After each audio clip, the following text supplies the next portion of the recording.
क्यों चढ़ रहा है? अरे ऊंचाई से देखूंगा तभी तो गेंद दिखेगी।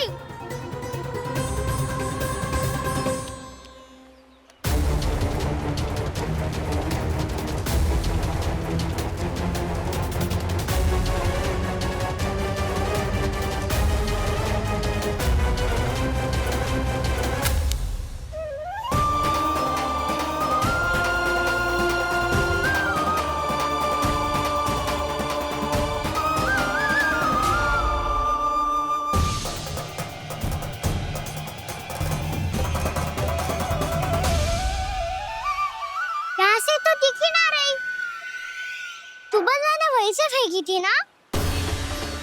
ना वहां से फेंकी थी। कहाँ से? नहीं ना वहां से। समझ में आ रहा? ठीक ठीक बताना कहाँ से फेंकी थी?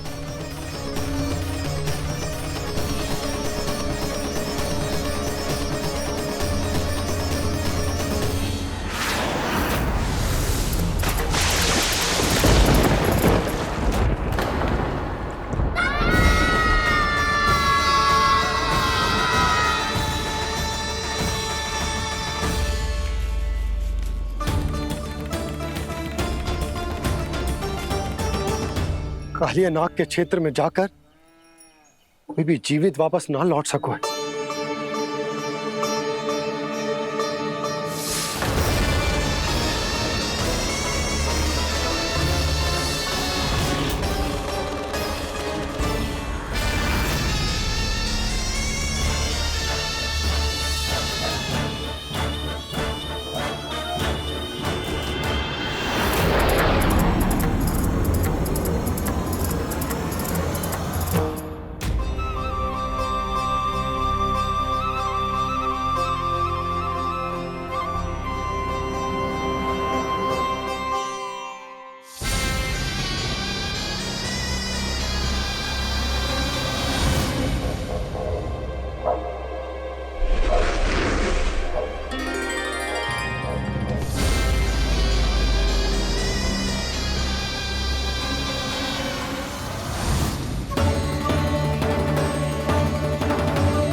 ये क्या किया वाना ने?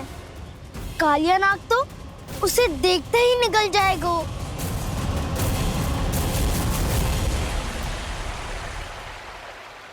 तो आरंभ से अब तक सब कुछ उसकी लीला का ही भाग था।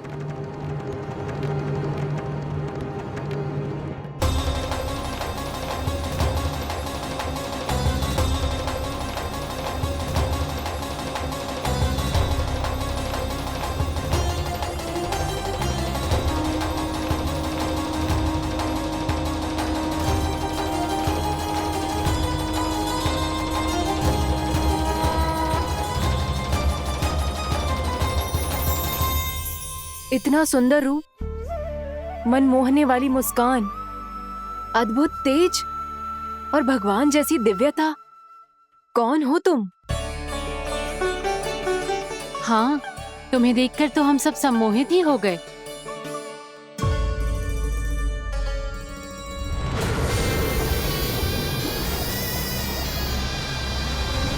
तुम जो भी हो बालक, वापस लौट जाओ। हमारा हृदय तुम्हें ही देखते रहना चाहता है, किंतु यदि हमारे पति जाग गए तो तुम्हें अवश्य हानि पहुंचाएंगे।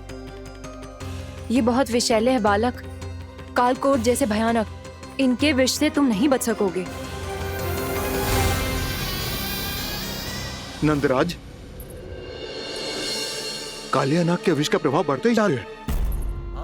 पहले 8 कोस तक उसके विष का प्रभाव था, अब तो 1 योजन से अधिक क्षेत्र में फैलो है। जल पीने के प्रयास से अनेक पशु मारे गए हैं और नदी के निकट के वृक्ष और वनस्पति सब नष्ट होने लगे।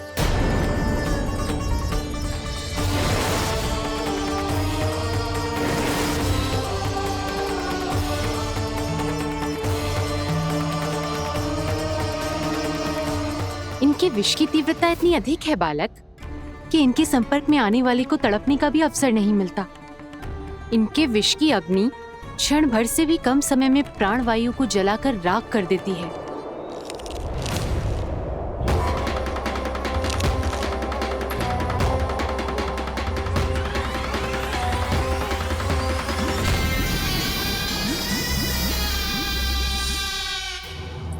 तब तो समस्या और भी गंभीर हो जाएगी। मैंने तो सुनो है कि कालियानाग कम से कम 2 योजन लंबा है, सैकड़ों फन है उसके।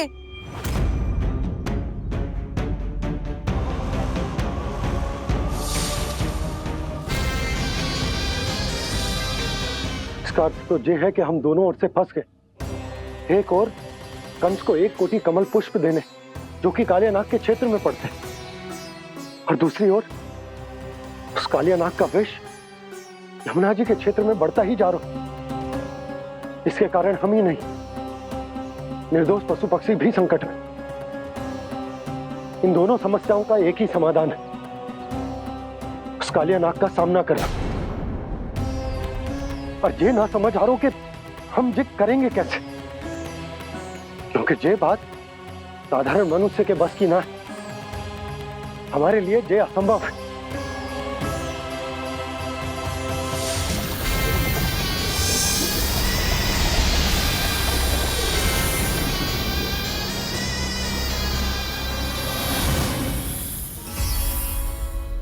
अब तो तुमने अपनी आंखों से भी देख लिया बालक, ये कितने विषैले हैं। नींद में भी विष उगलते हैं। इससे पहले कि तुम्हें कुछ हो जाए, चले जाओ यहाँ से, मान लो हमारी बात। आप सब मुझे जानती भी नहीं और फिर भी मेरी इतनी चिंता कर रही हैं आप। माँ की ममता भेदभाव नहीं जानती। तुम भी किसी के पुत्र हो और हम सब भी माँ हैं।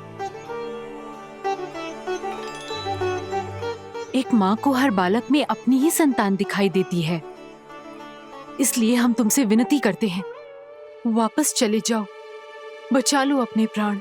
मेरी चिंता मत कीजिए, मुझे कुछ नहीं होगा। होगा, अनर्थ होगा यदि ये उठ गए तो।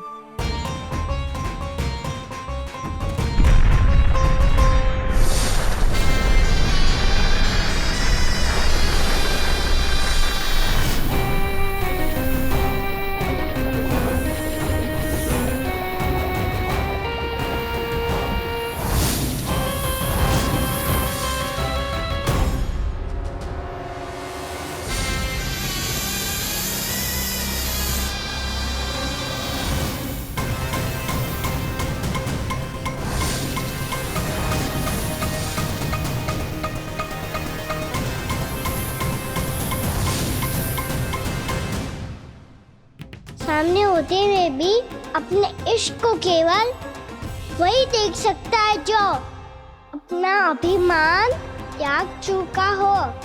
पर पूर्व जन्म में मेरा भक्त होने के नाते मेरा सत्य स्वरूप देख पाने में मुझे इसकी सहायता करनी चाहिए।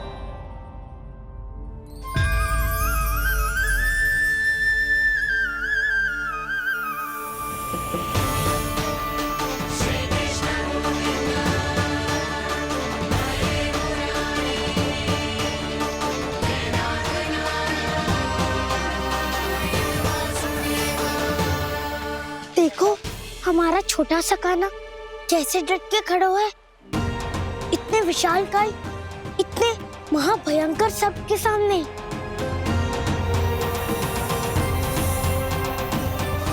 ये कोई भगवान नहीं है जो इसके सामने हाथ जोड़ रही हो तुम सब।